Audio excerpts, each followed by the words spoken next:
So, Elizabeth Gilbert, the seminal author of Eat, Pray, and Love, has in her book a quote that says, "Ruin is a gift. Ruin is the road to transformation."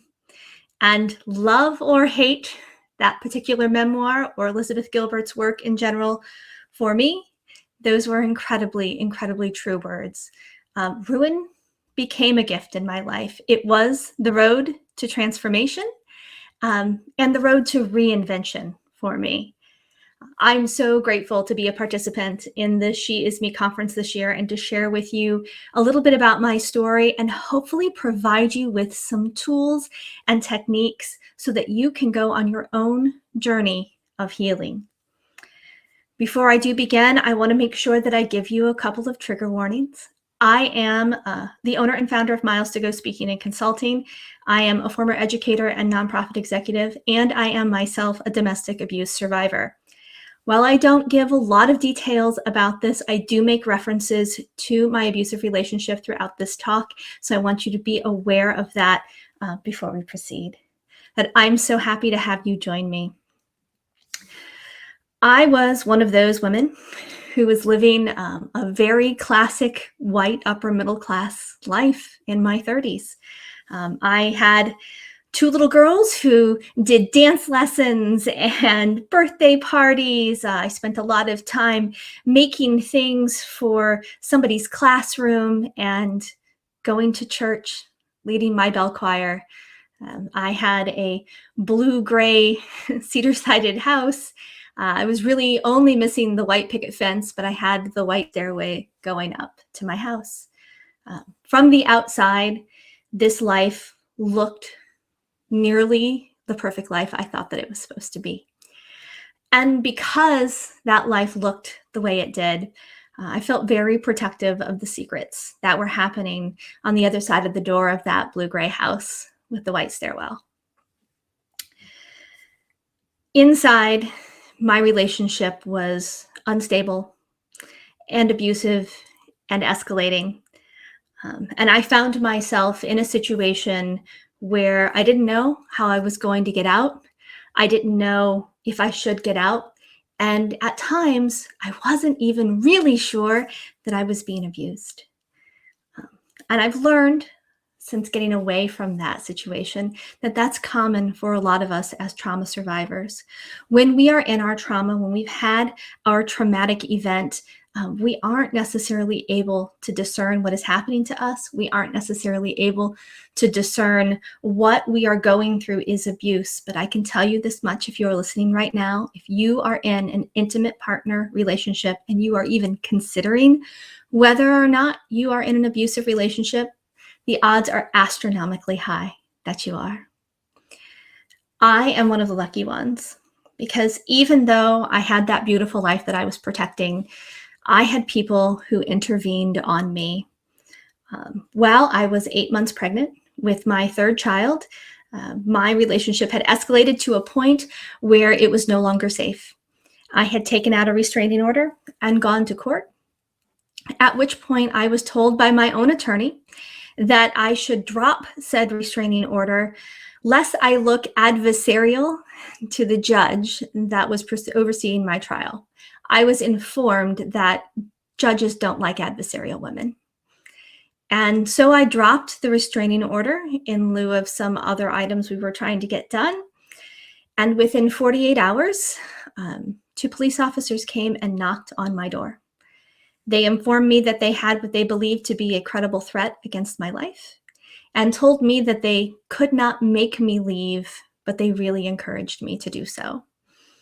That was 4 weeks and 3 days before the birth of my young son. And I did listen to those officers, and I went into hiding that night. I disappeared immediately from my ideal teaching job, from my bell choir and church community, and from that little blue-gray cedar-sided house with the white stairway that I loved so much. I am among the luckiest people, and I want to acknowledge that that was in large part my privilege. I owe two police officers probably my life, and I appreciate and love law enforcement, but I also want to acknowledge that I was a white, upper middle class, educated woman in my 30s, at a time when you couldn't Google somebody's past life and decide what was happening. I want more survivors to be more active than I was in removing themselves from their abuse. And I want more law enforcement and advocates to be more active like my advocates were to get me out and save my life. My life was saved, but I spent the next about 14 months living in between shelters. I was homeless for a time. I gave birth to my son in hiding. And at the end of that very tumultuous time, I was left with basically nothing except these 3 beloved children, about $700 and a minivan. And I needed to recover. And this work really became the impetus for the work I do at MylestoGo Speaking and Consulting, because there was no handbook for what to do next. There was no handbook for how to rebuild my life. I was in an entirely new state. I was using an entirely new name. I couldn't go back to my old career. And I learned that I was a participant in really kind of a systemic challenge that happens to every trauma survivor, whether your trauma is something like mine was, which was domestic abuse, or whether it's a health-related trauma or a natural disaster-related trauma. You kind of end up in this 4-tiered system where there are systemic challenges that happen after you resolve this trauma. There are these financial and lifestyle challenges that happen. There's this physical impact, whether that's directly physical because your body has been affected immediately, or whether it's because you've internalized trauma. It works inside of our bodies and changes us. Somatically, it changes the way our cells act. So you've got that physical recovery piece. And then you have this mental and emotional wellness piece. And the work that I do, the work I really focus on in post-traumatic growth, resilience, and trauma-informed practices is about that last bar. It's about that mental and emotional wellness piece. And that is because what I know is that if you don't have that mental and emotional wellness piece in order, you can't manage the rest of these 3 pieces. You can't manage this physical recovery, the systemic recovery, or the financial and lifestyle recovery. So you have to take care of yourself first. It really is about putting on your own oxygen mask before you try to help others or do anything else. So let me tell you a little bit about what post-traumatic growth actually is. This is a researched psychological phenomenon that was researched in the 90s. I don't know why we aren't all talking about this. I stumbled upon it some years ago when people were asking me to tell my story more. Everybody wanted to know how I had rebuilt my life. And it was a huge struggle to rebuild my life. I want to be very clear that I'm about 14 years outside past my abusive relationship. So I've had time to heal and rebuild. And I made a lot of mistakes along the way because I didn't have guidance and I didn't have a framework. But a few years ago, I was reading about what happens to trauma survivors, and I came upon the post-traumatic growth studies that were done by Dr. Richard Tedeschi and Dr. Henry Levine, who in the 90s were studying people who had a trauma and the difference between kind of the 2 camps of what happens to us after traumatic events. There are those of us that get stuck in them, and there are those of us who have great growth and great transformation after them. They were really curious as to what the difference between those 2 groups were. And they managed to come up with something called post-traumatic growth and outline a framework so that almost anybody could join that camp of growing after a trauma.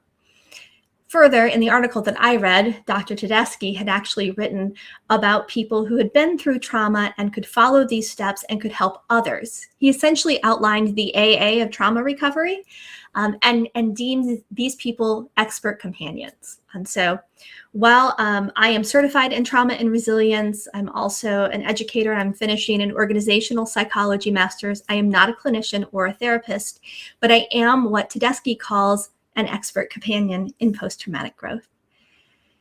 And I think post-traumatic growth is so powerful. And the reason that I like to come and talk about this is because it does offer us some steps that we can actually follow to help ourselves recover from our trauma, whether it's been 5 months or 5 years or 50 years, it's not too late to do these steps and to really find out the incredible potential that what happened to you had. So the way I've broken down post-traumatic growth in my own work is that I've outlined 5 steps for post-traumatic growth. I call them education, loss and limitations, strength finding, narrative, and service or impact.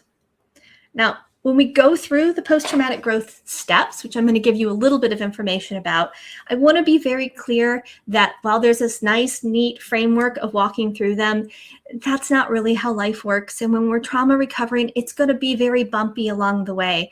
We're going to go forward and we're going to go backwards.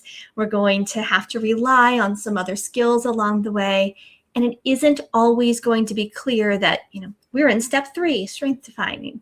That's really not how actual trauma recovery and healing works. Before I get into that, I want to address the question that I usually get, which is, what about resilience? Where does resilience fall inside this framework of post-traumatic growth? And actually, resilience doesn't fall inside this framework of post-traumatic growth. It falls on the outside of it. I think resilience is a really important tool, but I have to tell you that I think we are getting resilience wrong. The way it's being billed as a panacea, the things that you have probably heard as trauma survivors that I know I have heard often involve phrases like, you are so resilient. The definition of resilience, though, is to be able to return to where we had started. Now, if everything else has moved forward, that's not really great, right? Resilience is a survival skill. The good news about resilience, though, is that it is, in fact, a skill. One of the other messages that we're out talking a lot about resilience is that somehow it is a trait. You're either born resilient or you're born not resilient. And I'm here to tell you that just simply isn't true. We can study resilience, and we can also find frameworks for how to actually build this as a skill set. But in order to do that, you have to really understand what it is. So I used to use a metaphor about a boat to explain what resilience was. And you know how sometimes art imitates life. I had a moment not too long ago where life imitated art. And so I'd like to tell you a little bit about resilience based on an experience that I had just a couple of months ago with my adolescent son. For those of you who are raising teenagers or have raised teenagers, there's not a whole lot that they want to do with us. But one of the things that my teen and I enjoy doing together is kayaking. We really enjoy kayaking. We both enjoy the water. And even though we really enjoy this, it isn't something we get to do a lot of. But when we do it, we feel really confident and good. We're pretty good at this skill. And also, it's something we enjoy doing together. So before school started this year, I decided that I would take my teenage son on a little vacation. And part of that vacation, we would do some whitewater kayaking. This would be the first time that we engaged in some whitewater kayaking. I was very excited about it. The website said this was for all levels, so I didn't really think too much about a 7-mile whitewater kayaking trip until we got to the facility and we were fitted with helmets. So I'd never been on kayaks before where I needed a helmet. And we noticed that our kayaks had roll straps over our knees. So I was a little concerned about the everybody can do this, but we were signed up for a 7-mile whitewater kayaking trip and thought we were going to go ahead and do this. So we loaded up in the van and we were taken quite literally down the river, dropped in our helmets with our roll strap kayaks and told to go the 7 miles until the end. And really, we did pretty well. We were kayaking and we kind of got, it's not really sea legs when you're kayaking, it's kind of sea arms, getting used to that paddle and the rhythm and the water that's rushing around you. Things were going pretty well. It's a little bit loud and the water is moving over rocks. We're having to kind of yell to communicate with each other. But we did pretty well for the first mile. And then we hit our first sort of major rapids. My son was in front of me. And when he hit the current in the rapids, his kayak went sideways and he got stuck on a rock. Now, this is an uncommon thing, but his kayaking partner, his mother, was following too close behind him, and I was caught in the current and I could not get out of the current. And so before long, I ended up effectively T-boning my own son in his kayak. At the velocity that I did that, I flipped him out of his kayak over the rock and into the water, the kayak upside down on one side, the paddle floating away on the other, and him in the middle in the rushing water. This is a trauma. It was unexpected, as most traumas are for us. It was done by someone who he was safe with. So this is a big deal. He's in shock. The tools that he had with him that were helping him in the water are no longer helping him because he is in the water and the kayak is upside down. But he does what most of us do in a trauma, and he goes and he reaches for the tools that he had before the trauma happened. So in this case, he reaches for the kayak. But when he does, the water threatens to kind of suck him under the kayak. It's a big problem. I am stuck on the rock. I can't get out of my kayak because if I do, I'm going to send the boat over the rock and it's going to careen into him, and I know it's going to be far worse. So instead, I'm watching the water rush around him and I'm yelling, "Get on your feet, get on your feet, get on your feet," because I know that this is what has to happen for him to start to figure out what to do next. He finally realizes that the kayak, he can't grab onto, he can't reach the paddle. He hears me, kind of levels out. This is what happens when the shock wears off of us in trauma, and he gets to his feet. That, my friends, is resilience. Resilience is the act of getting to your feet. And it's wonderful because he's no longer in immediate danger. He's on his feet. This was fairly shallow water, so the water is rushing around, but he is essentially safe. This is great news. But also, he's still in the water with an upside down kayak and a paddle stuck to the other side and 6 more miles of the journey to go. And this is what's wrong with the message that we are delivering about resilience and why we need to look at post-traumatic growth instead. When you are just resilient, you've done an incredible thing. You've gotten back on your feet, but you're still in the water. You're still in the water. You have to take the rest of the steps and get the boat flipped back over and get the paddle and recenter yourself and get back in the boat and be ready for the rest of the journey in order for your resilience to really help you. So if you've been feeling like you keep being resilient and these things keep happening to you over and over again and you don't seem to move forward, you might be left in the water. And it's time to look at how to get in the boat. Now, I do teach resilience. I think it's an incredibly important skill that we use, and I use the domains lean, learn, and leverage because while we go through post-traumatic growth, there are going to be many times where we get flipped out of our kayaks. There are going to be many times when we have to get to our feet, and there are going to be many times when we have to recenter ourselves during that journey. So it's not to say that resilience isn't an incredibly important skill, but it's actually only the first skill. You're only at the starting line when you're at resilience, and you need to be able to move further. So I hope that when you go through this journey, you know that you've gotten back on your feet. You also know that you have further to go. Now, good news, this story has a happy ending. My son eventually forgave me for T-boning him. I learned to give him more distance, but moreover, he got back in the kayak. He got the paddle back, and we were able to complete the next 6 miles, knowing what we had learned from that very first, very bumpy encounter with our whitewater rapids. So let's go back to post-traumatic growth for a minute. What happens when we want to move forward and leverage a setback for transformation, which is really what post-traumatic growth does for us? We have to look at those 5 steps again. And the first one is education. Education really means understanding what happened in our trauma from a non-person-centric point of view. You are not the reason for what happened to you. And a lot of us as trauma survivors, we carry shame. Even though we may not have been in any way involved in what actually happened to us, we still carry the shame that we believe if we had been better, if we had done better, if we'd paid more attention to the weather warning, if we had made sure that we were eating right before we got sick. But in education, what we really need to look at is identifying the facts of what actually happened to us without us involved. If someone else was inside that situation, would the result have been the same or different? And almost every time, the result would have been the same.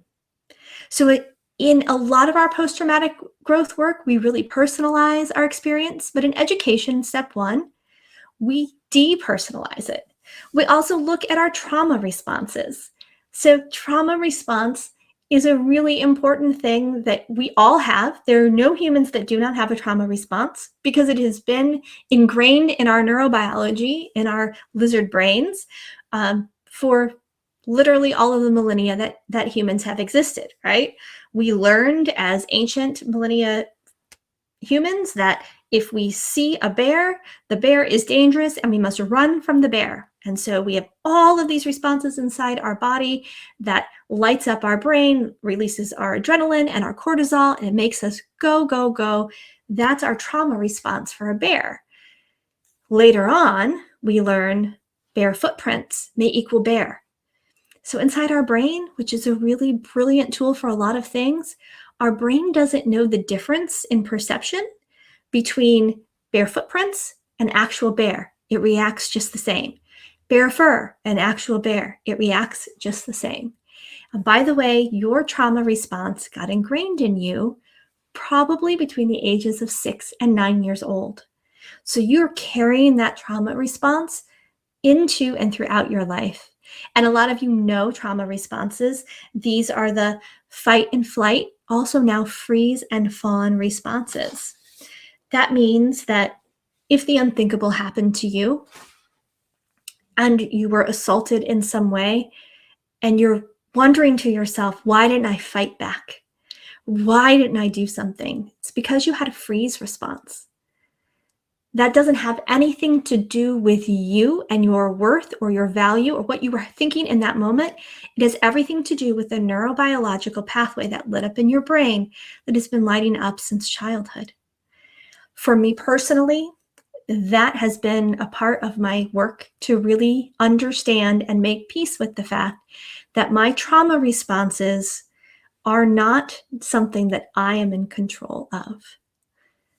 So in step 2, we get to talk about loss and limitation. I think particularly for those of us who are listening in the United States, we have a real issue in the United States with toxic positivity and this kind of pink clouding of everything. So we do not like to talk about loss and limitations. But if you want to grow from your trauma and from your setback, you have to be able to make space to actually grieve what you lost. I talk a little bit in my story about my house and my kids and their dance lessons and my church and that community and a career that was really an avocation that I absolutely loved and was far more than just a job for me. I have a beautiful life now.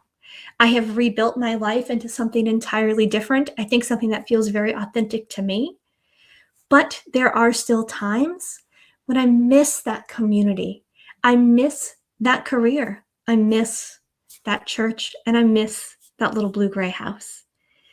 It is okay to acknowledge that. And in step 2 of post-traumatic growth, we look at our losses and limitations, and we make space for having 2 things be true at once. I can be happy, driven, and future-focused in where I am going right now, and I can feel the loss and grief of what was. In my practice, we record those things, we talk about them, we shout them outside if we have to, but a lot of times we write them down and then we perform what I like to call the Viking funeral, and we set those things on fire and light them up because it is so freeing to be able to release what we lost. Now, I referenced a little bit the pink cloud and the toxic positivity. also these phrases like "you're so resilient." Um, this is part of the trauma-informed language work that I think is really important also. And while I started sharing trauma-informed language work with organizations, with advocacy groups, with law enforcement groups who need this kind of training, along the way, I started to realize that it's also really important that we start to think about, as trauma survivors, the tape that's playing in our head.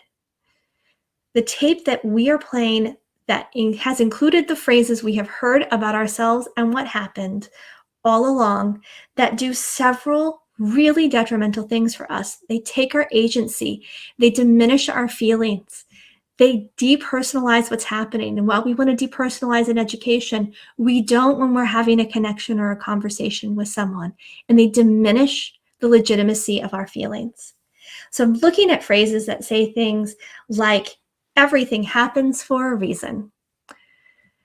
You know, we all mean well when we say those kinds of things. And if you've said that to somebody, please, please do not in any way think negatively of yourself or we're going to do Maya Angelou here for a minute and say, when we know better, we do better. So everything happens for a reason. You never get more than you can carry. You're so lucky to be alive. I get that one a lot. And also, you must just be so grateful to be here. And I'm going to stop on that one. You must be so grateful to be here, because I want to tell you a little bit about how that ended up playing out inside my own life. Because I didn't get that space to really honor and release and grieve what I had lost, and I was just supposed to pick up and rebuild, I was constantly caught in trying to recapture a life, rebuild the old life I had, instead of moving in a forward motion towards a new life. And every time I would get this hope of this new life in future, I would go reach for it. And then I would feel like, no, you can't have that. You should just be grateful to be here. You should just be grateful that you are alive. You shouldn't be alive. People came and rescued you. You should not want any more than you have right now. And it caused me to play small. It caused me to get stuck inside my trauma responses instead of believing that I could have a future that was bigger and brighter.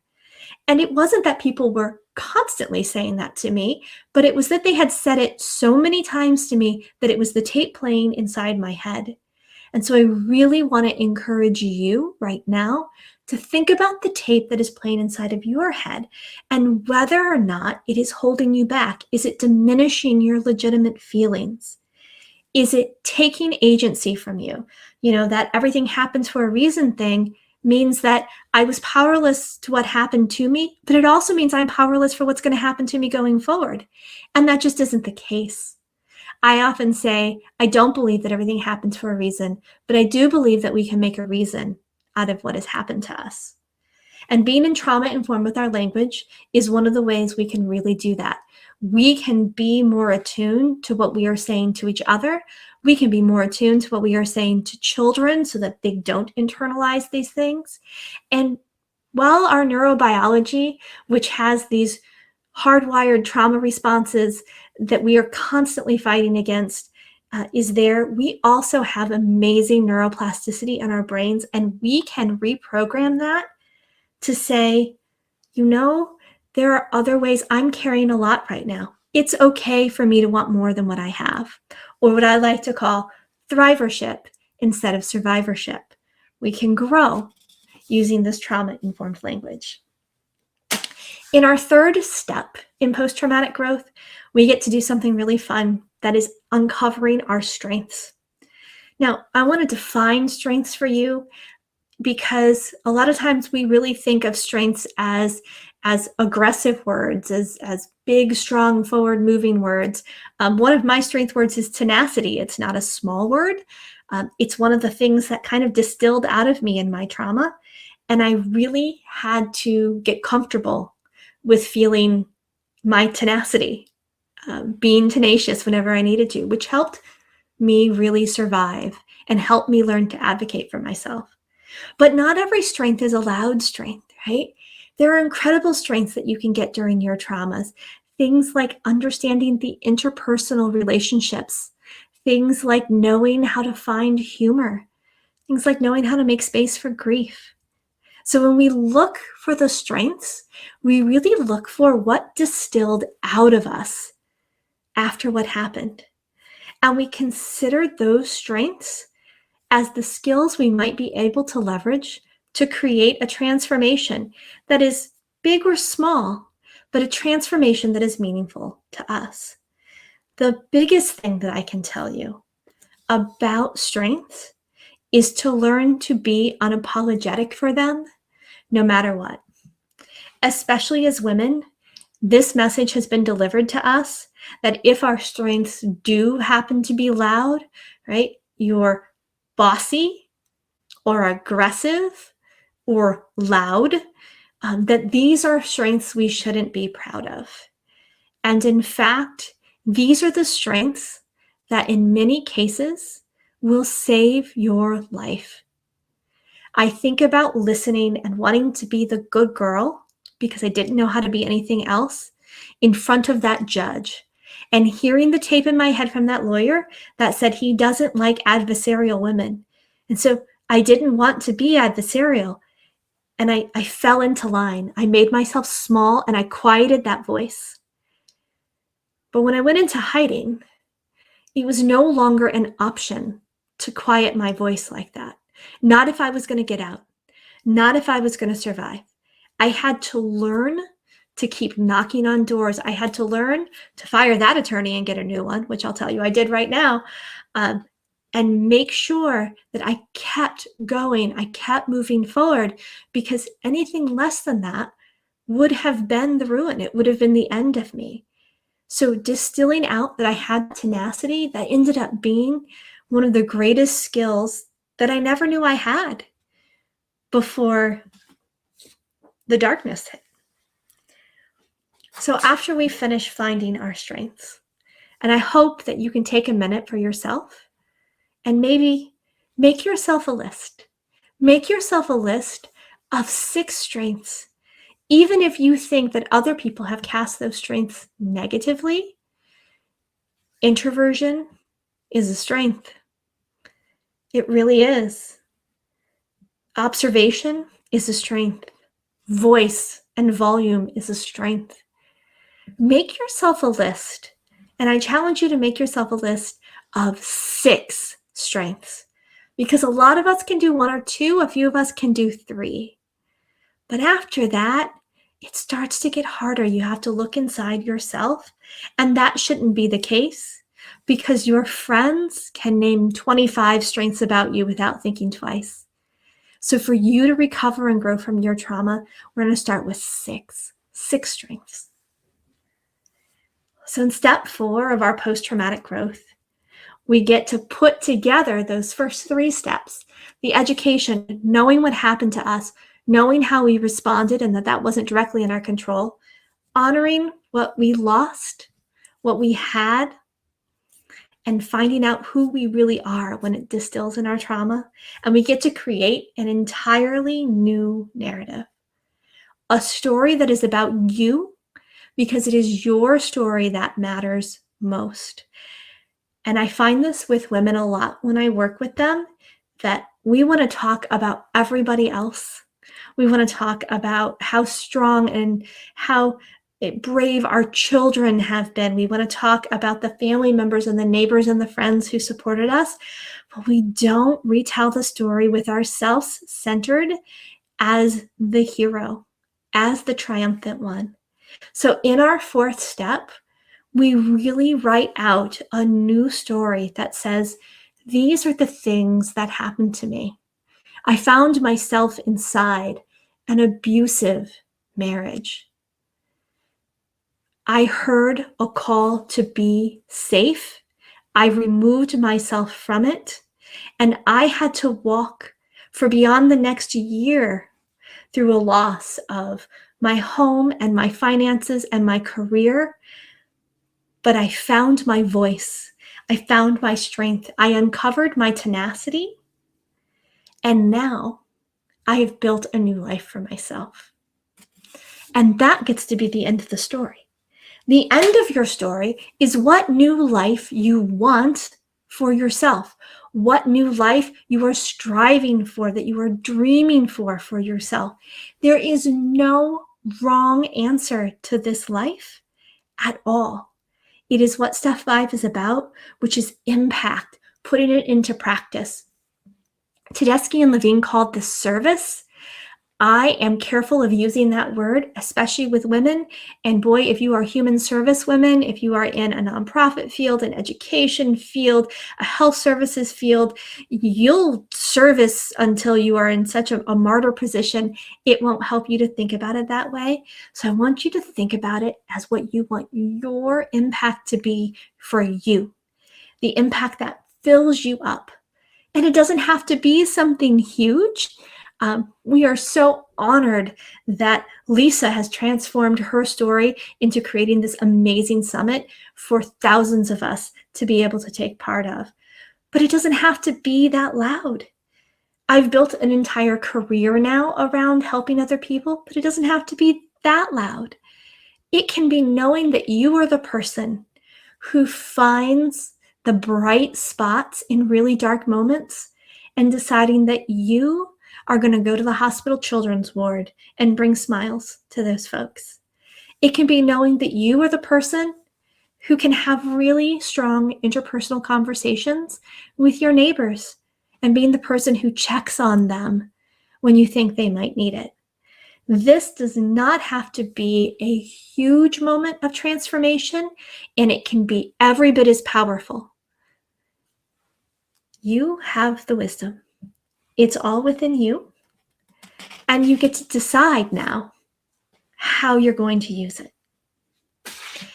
And that's really how I define thrivership.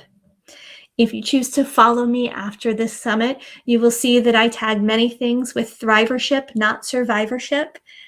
That is really what I am after, because you need to know that surviving is like resilience. It's getting to your feet. You didn't die, and that is spectacular because that means your magic, your energy is still here on earth. But you are entitled to more than that, and thrivership comes on your terms. So I can't tell you what thrivership will look like for you.